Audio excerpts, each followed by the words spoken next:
Ellos no están creando ninguna ficción. Están entrevistando a las personas allí, preguntándole cómo se vive aquí, qué pasa aquí. Eso es libertad de expresión y es democracia. ¿Por qué Cuba quiere ocultar su realidad? Vámonos entonces con estos turistas que han sido detenidos, han sido deportados y que son noticia hoy mundial. Adelante. Nos adentramos a La Habana Vieja y fuimos a visitar un solar supuestamente famoso que ha salido en videoclips, en series de televisión policiales, eso fue lo que nos contaron, y nos conocimos, mejor dicho, a una señora que se llamaba Luisa. Ella vivía dentro del solar en realidad. Exacto. Y ella nos contó un poquito su estilo de vida, cómo estaba Cuba, cuál era la situación actual. Estuvimos con ella más o menos una media hora. Cuando salimos del solar, fuimos caminando un par de cuadras y allí, justamente cuando estábamos grabando una intervención del video, se nos acerca otro oficial de migración. En estos últimos 2 años, en el 2022... ¿Cómo está? ¿Qué están haciendo? Estamos haciendo un blog. ¿Sobre? ¿La Habana?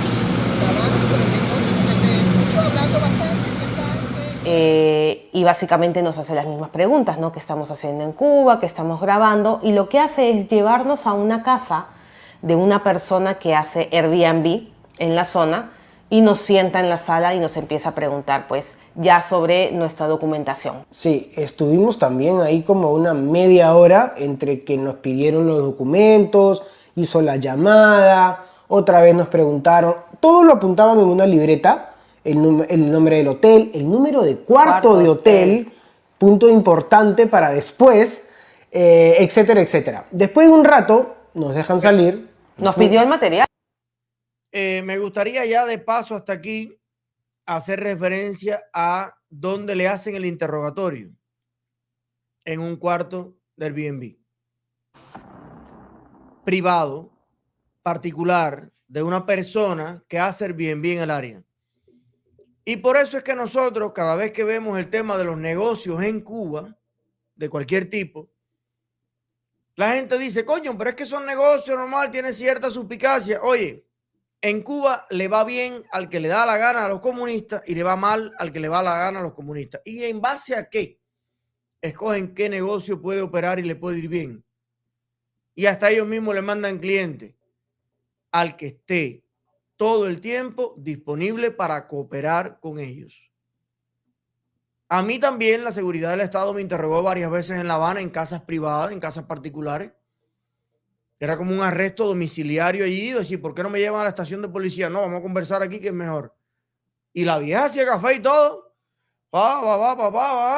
Y ellos le llaman a eso los FH, los H4, los no sé qué, que son las genturas de confianza, que en cada barrio tienen como con quién contar. Y no es un desinformado, no es un bobo, siempre son personas que pueden acceder de primera mano a información, rentas a extranjeros, que muchos de ellos son parientes de algún militar, de algún general, que toda esa gente después se vuelve empresario, o la familia de ellos. No hay ninguna hija o hijo de general en Cuba que luego sea recepcionista de un central.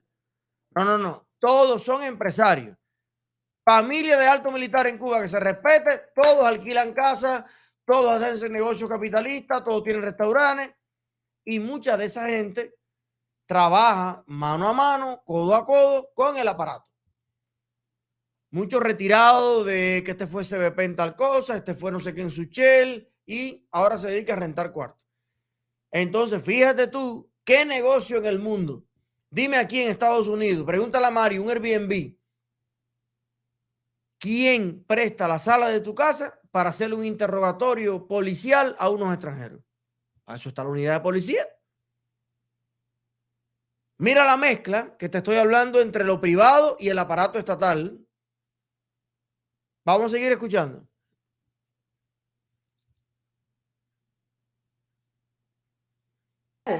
Verdad, nos pidió ver el material de la cámara, cierto, y después de un rato ya nos deja ir.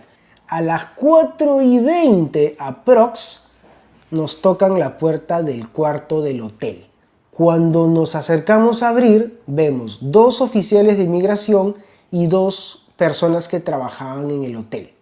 Uno de ellos, uno de los oficiales de inmigración, entra al dormitorio y nos pide inmediatamente que apagáramos los teléfonos, que se los diéramos y que le entregáramos los pasaportes.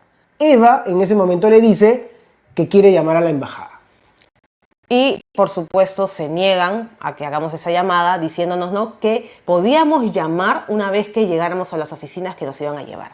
Así que nos pidieron empacar nuestras cosas básicamente y salir del hotel. Claro, lo que nos dijeron fue, empaquen todo, que nos vamos, ¿no? Esas fueron las palabras textuales. No dan mucha explicación tampoco, ¿no? O sea, cuando le preguntamos exactamente por qué nos estábamos yendo, cuál era la razón, simplemente nos dijo es que habíamos cometido una falta a nuestra estancia de turista en Cuba.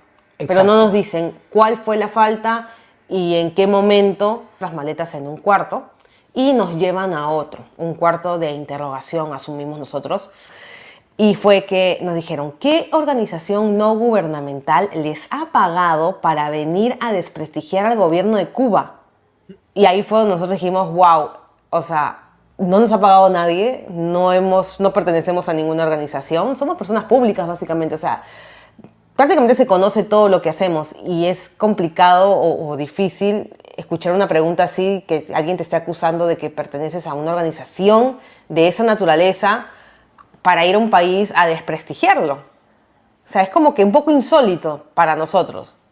Claro, la siguiente pregunta, por ejemplo, fue, ¿qué vinieron ustedes a hacer exactamente a Cuba? ¿Qué hacían grabando un solar? ¿Y quién es Luisa? Que es la señora que les comentamos hace un rato. El otro oficial nos dijo que si él hubiera sido el de la intervención del día anterior que tuvimos en la calle, no nos hubiera dejado ir, sino nos hubiera deportado en ese mismo momento. Tengan en cuenta que las preguntas al comienzo, digamos, toda la primera hora de interrogación fue bastante hostil porque ellos estaban convencidos de que alguien nos había enviado para grabar videos para desprestigiar al gobierno de Cuba. Y de hecho nos dijeron, ¿qué organización o a qué organización pertenecen ustedes para organizar un levantamiento en la ciudadanía? O sea, ustedes se podrán imaginar que nosotros como peruanos nos quedamos sorprendidos de que ellos crean que nosotros tenemos la capacidad de organizar un levantamiento de la ciudadanía siendo extranjeros, ¿no? Entonces era para nosotros algo completamente insólito y disparatado hasta cierto punto, ¿no? Y algo que nos llamó también la atención fue que lo primero que nos dijo fue, ¿por qué han venido a grabar los zombies de Cuba? Y nosotros nos quedamos sorprendidos porque, para empezar, no estamos enterados de que si hay o no un problema de fentanilo en La Habana. Y segundo, que nunca grabamos un video sobre los zombies de Cuba, claro, y menos publicado, ¿no? Nos dimos cuenta en ese momento de qué video es el que él estaba refiriéndose y le dijimos, no, si te pones a ver bien y lees el título del video, es un problema del fentanilo en Filadelfia, en Estados Unidos. Nosotros no hemos grabado ningún video de los zombies en Cuba. Entonces estaba un poco molesto en ese momento, agarra el teléfono, sigue mirando y después agarra y nos pregunta, ¿por qué ustedes han hablado mal del gobierno de Venezuela? Cuando han viajado a Venezuela, ¿por qué han estado hablando mal del gobierno? Nosotros nunca hemos viajado a Venezuela. Entonces, ahí hay dos cositas, ¿no?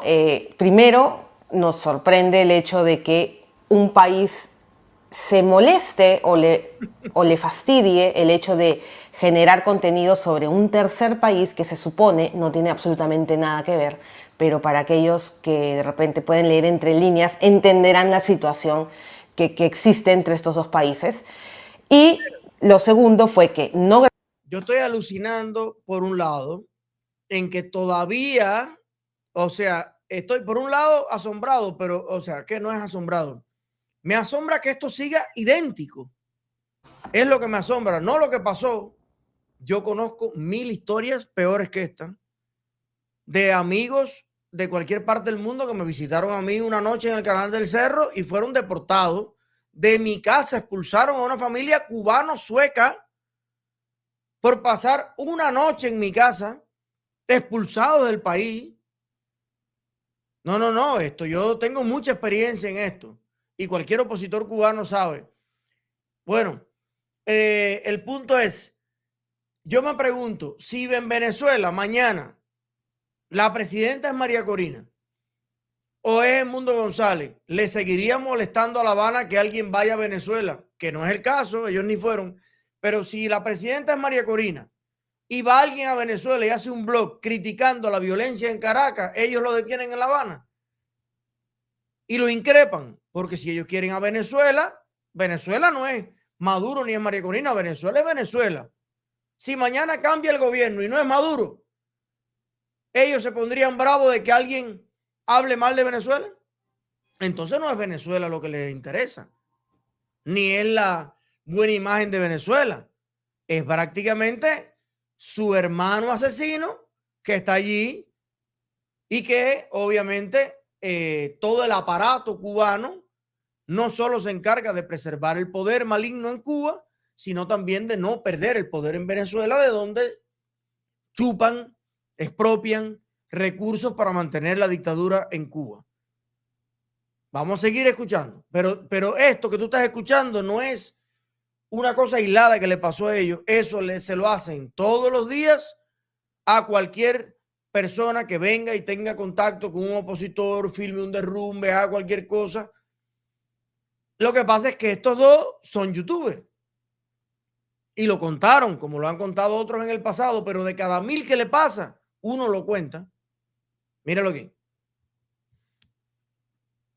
Grabamos nunca en Venezuela y el video al que él se refería era exactamente que grabamos hace 3 meses con Osvaldo en Lima sobre la comunidad venezolana. Para ese entonces nosotros ya habíamos pedido por segunda vez hablar con nuestra embajada y lo que nos dijeron fue de que ellos ya se habían comunicado y que ya estaban informados. En este cuarto siempre habían 3 personas, como les habíamos mencionado, que entraban y salían constantemente. En un momento determinado entra uno de ellos y nos pide que desbloqueemos el teléfono supuestamente para registrar el IP number.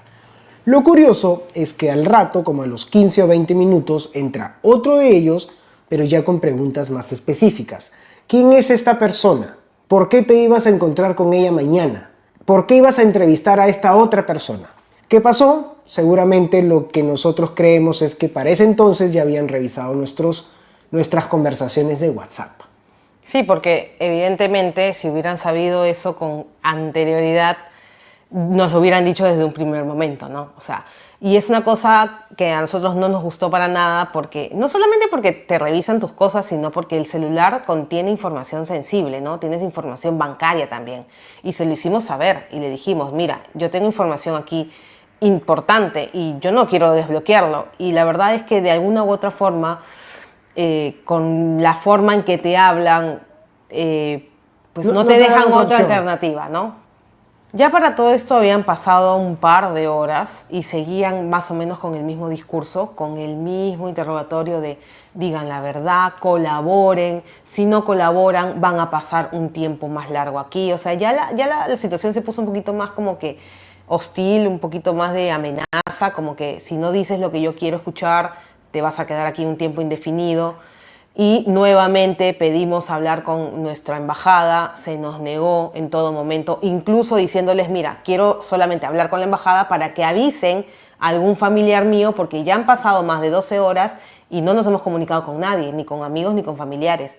Y en todo momento ellos se negaron a que nosotros pudiéramos acceder a esa comunicación. Y estamos hablando de que eran casi las 2 de la mañana. Exacto. En ese momento lo que nos dicen es, el interrogatorio ha terminado, tienen un vuelo programado para mañana a las 3 de la tarde. 2 de la tarde. 2 de la tarde. Si tienen suerte, se pueden embarcar en el de las 6 de la mañana. Nosotros les avisamos. Traten de dormir, traten de descansar, que yo vengo y los busco.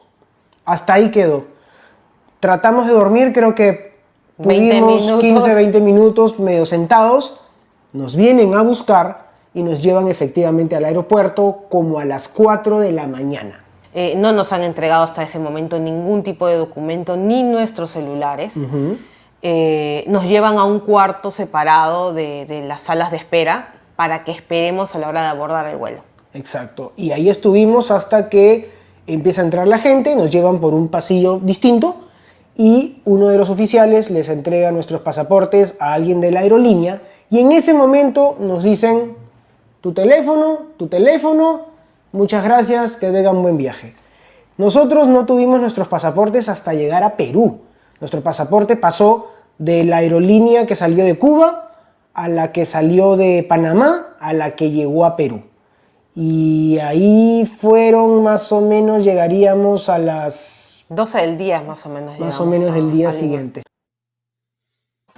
Esto también demuestra, mira, la ley dice, incluso en Cuba, eso nos los enseñó en su momento Wilfredo Ballín, abogado cubano, ellos se la pasan por el fulete, pero la ley dice, incluso en Cuba, que nunca una persona puede ser despojado de su identidad.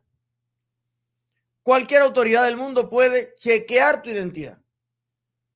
Muéstrame tu licencia, muéstrame tu ID, muéstrame tu pasaporte, pero ninguna persona, y esto es internacionalmente hablando, nadie puede ser privado de su documento de identidad. Tú tienes que ir con tu documento de identidad a todas partes. Ya lo chequeaste, ya le hiciste una fotocopia, lo que tú quieras, devuélveme mi documento de identidad, porque el momento que a ti te privan de tu identidad, tú eres X, tú no existes, a ti te puede pasar cualquier cosa y luego el documento tuyo de identidad lo pueden, vamos a suponer, a ti te asesinan, te matan y luego tu documento de identidad aparece en un robo violento en un lugar, aparece en una operación policial contra un dealer de droga y aparece en una lancha que se iba para afuera de Cuba y dicen, no, estos dos peruanos estaban organizando un tráfico de personas hacia Tuztatlán, México. Y en el intento se ahogaron y mira, aparecieron sus pasaportes y te desaparecen. Una persona nunca puede ser privada de su identidad. Debe enseñar la identidad a ciertas autoridades, pero nunca te la pueden quitar del todo. Y mira la complicidad que hay con las aerolíneas, que es como si fuera la seguridad del Estado hasta Perú. Hasta Perú, el último que habla contigo es de la seguridad del Estado en Cuba. Dime tú, Perú. Y ahora tú dices, ¿y cómo la seguridad del Estado sembró tantas personas en las aerolíneas, en los aeropuertos, en todas partes? ¿Y para qué tú crees que están llevando de los 300 médicos, 100 son militares para México hoy? Hoy, esos militares están entrando como enfermeros, como anestesiólogos, como masajistas, como gastroenterólogos, y dentro de 7 años es el que trabaja en el counter del aeropuerto y lleva una preparación y una misión y un agente va colando a otro.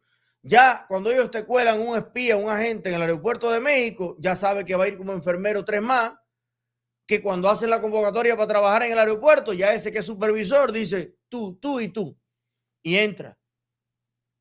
Tiran un ancla y esa ancla va jalando a otro, a otro, a otro. A mí me pasó cuando fui a la cumbre de Panamá. Yo volé desde Cuba a un tercer país, oye, para despistar, y de ese tercer país, creo que era Costa Rica, volamos a Panamá, invitado por la Organización de Estados Americanos para ser parte del foro civil de la cumbre, etcétera, etcétera, con la OEA, aquí, Oye, llegando al aeropuerto de Panamá, vienen a buscarme, a mí, a Rosa María y a varios más, creo que estaba Kiriani Yalit, un chivato que después, ahora resulta que trabaja en la Fiscalía de Pinar del Río, uno que fue a varios eventos y cursos conmigo y todo, de democracia y de cosas, resulta que era chivato y ahora está allá, tiene cargo y todo. Se tiene que haber mandado fotos a nosotros de vicio, hasta en cuero, porque a veces se quedaba en la misma habitación con nosotros en todo, a lo mejor me hizo video. Óyeme, y vienen 4 pelones, todos son iguales, todos los segurosos en el mundo entero se parecen. Pero eso vienen y era como si hubiéramos llegado al aeropuerto de La Habana, los mismos, mulatos, segurosos, camisa de cuadro, y empiezan, ¿y tú en qué tú trabajas? ¿Y a qué tú te dedicas? ¿Y qué antecedentes penales tú tienes? ¿Y qué tú vienes a hacer a este país? Y yo, mire aquí la invitación, la carta de invitación de los EA, vengo a la cumbre, vengo a esto, nada oculto, nada. Nos metieron 6 horas en el aeropuerto. Y te vamos a deportar y te vamos a mandar para atrás y te vamos. Y después, cuando ya logramos comunicarnos con la invitación y con el gobierno de Panamá y todo, que dieron la orden presidencial de Panamá en aquel momento, presidencial, ahí lo dijeron, oye, llamaron de presidencia, que lo dejemos entrar. Si no, no hubiéramos entrado. Pues la seguridad del Estado de Cuba, en coordinación con ellos allí, les había dicho que nosotros éramos peligrosos terroristas internacionales, que probablemente fuéramos a sabotear la cumbre de Panamá. ¿Y qué entiende cualquier autoridad estándar en el mundo cuando tú le dices que alguien es un peligroso terrorista internacional? Ya le viene a la mente bomba, cosa. Dime tú. Y uno es un defensor de derechos humanos, una persona que quiere libertad, que quiere democracia y que nunca le ha tirado una escupida a nadie. Pero no es que ellos engañan a esto, al otro. No, es que su gente, el engañado en Panamá, trabaja para Cuba y probablemente cobre un sueldo al lado, un sueldo aparte. Ahí está Enrique, que lo explica muy bien, que trabajó 30 y pico de años para la inteligencia cubana y desertó y explica aquí en Estados Unidos cómo funciona todo. Hay gente en la ONU cobrando un sueldo al lado.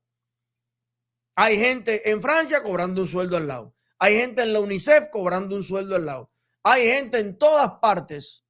Cuba no tiene dinero para tapar un bache, pero tú dices, ni para hacer pan de pan, ni café de café, pero tú dices, ¿y entonces en qué se gasta el dinero de las langostas, de los camarones, del turismo, de la exportación de servicios médicos? Comprando espías, agentes y teniendo la red probablemente de las más grandes del mundo de influencia y espionaje internacional. En eso se gastan la plata. Si ellos tienen que pagarle $5,000 a alguien que trabaja en las Naciones Unidas todos los meses para que los mantenga al tanto de 1 millón de cosas y además cuando salga a resolucir algo de Cuba, él proponga a Cuba para que le den un reconocimiento por el trabajo con la niñez y la adolescencia y aunque se esté muriendo la gente en Cuba, tienen comprados a todos estos organismos con billetes, porque al principio, en los 60 y 70, ellos reclutaron a mucha gente por ideología. Gente que era simpatizante de lo que ellos creyeron que era la Revolución Cubana. Y hubo mucha simpatía y mucha colaboración por ideología. Ya a partir de los 90, que se cayó el muro de Berlín y que todo eso, ya los simpáticos son menos y ahora hay que pagarle. Cambió la proporción. Ahora son menos por simpatía, aunque los hay, pero la mayoría, como el ex embajador de los Estados Unidos, que por cierto estuvo en Perú, de embajador de los Estados Unidos y era espía de la inteligencia cubana. Esos tienen sueldo al lado. Y dinero, y viajes, influencia, y 20 cosas. Y probablemente propiedad en el laguito. O en Rusia, o en Turquía. Porque es una red internacional de tráfico de todo tipo, para que tú entiendas cómo funciona esto.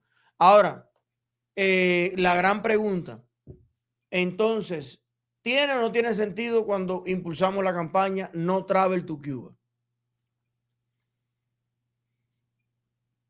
Entonces, la pregunta es, ¿tú crees que con estas acciones, con este nivel de persecución, de represión, porque cualquier turista en el mundo, sobre todo si es joven, mochilero, cuando va a conocer un país, todos los turistas, y más si es youtuber. Oye, yo veo a los youtubers que se meten a los barrios más peligrosos de República Dominicana. De hecho, los videos se titulan Hoy entramos a los 3 barrios más peligrosos de República Dominicana. Y el gobierno de República Dominicana no los mete presos por exponer al mundo la realidad de los barrios más peligrosos de República Dominicana. Hay youtubers que solo hacen eso. Hoy entran al barrio más peligroso de Medellín, al barrio más peligroso de Bogotá. Entramos al barrio más pobre del Perú. Millones de videos en el mundo. y es parte de la libertad y está además bien hecho. Qué bueno que haya personas que entren a los barrios y ellos no se están inventando nada. Ellos no están creando ninguna ficción. Están entrevistando a las personas allí, preguntándole cómo se vive aquí, qué pasa aquí, qué tal, todo. Eso es libertad de expresión y es democracia. ¿Por qué Cuba quiere ocultar su realidad y que nadie sepa en el mundo cómo se vive en un solar de La Habana?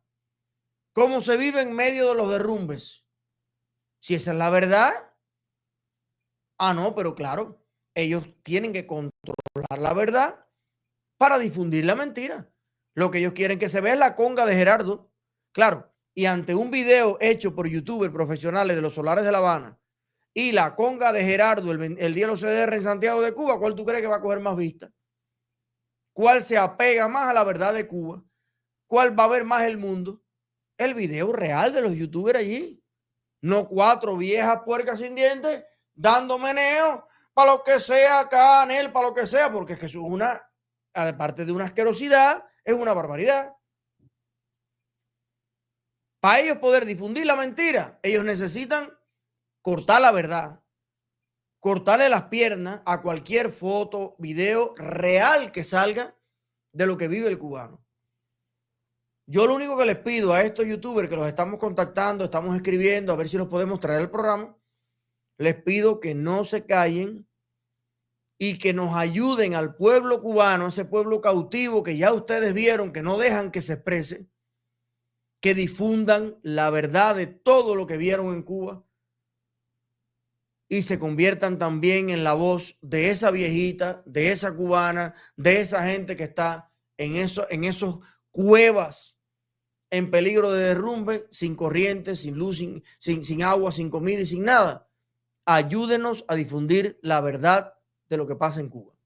Y les doy un aplauso porque fueron muy valientes también al contar esto, porque la seguridad del Estado tiene tentáculos, como te explicaba, en el mundo entero. Y hay mucha gente que sale de allí amenazada y después tú lo quieres entrevistar o algo y te dicen, no, yo no quiero decir nada, que esa gente es muy mala y esa gente llega lejos y esa gente puede hasta matarme aquí en Perú.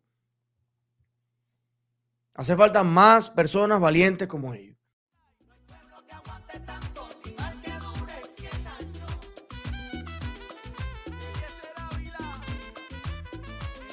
No hay pueblo que